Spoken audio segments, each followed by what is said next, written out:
Ayni farqi yo'q. Ular qo'l ostimda milliy jamoa a'zosi sanaladi. Munosib o'yinchilar bosh jamoaga chaqiriladi. O'zbekiston ayni damda Osiyoning eng kuchli milliy jamoalaridan biri.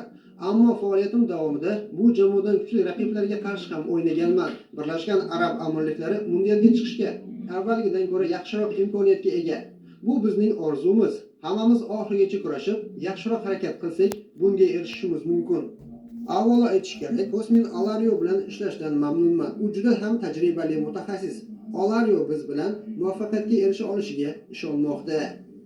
Jahon chempionati 2026 saralash bosqichi doirasida Birlashgan Arab Amirliklari O'zbekiston uchrashuvidan oldingi matbuot anjumanining ikkinchi qismida milliy jamoamiz bosh murabbiy Timur Kapadze va yarim himoyachi Jaloliddin Masharipov ishtirok etdi.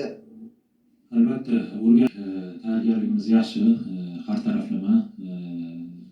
Murabbiyni to'g'ri endi boshlagan bo'lsa ham bugun kelmagan, ancha tajribali va o'yinlarni bilamiz. Qanaqa o'ynayapti, nima xohlayapti, harakat qildik o'rganishga. Eng asosiy biz o'zimiz o'yinimizga qaraymiz. O'zimiz yaxshi tayyorgarlik ko'rdik. O'ylaymanki, shu asosiy rolda. Shuning uchun albatta bilgan holda imkoniyat darajasida harakat qildik. Nimadir informatsiya to'plash uchun.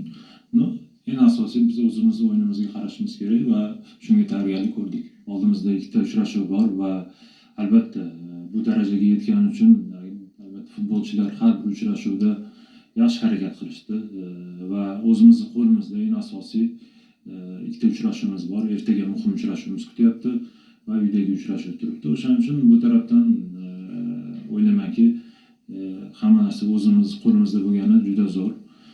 Harakat qilamiz ertaga g'alaba qozonishga va keyingi o'yinga tayyorgarlik ko'rish uchun. Bu vaqtga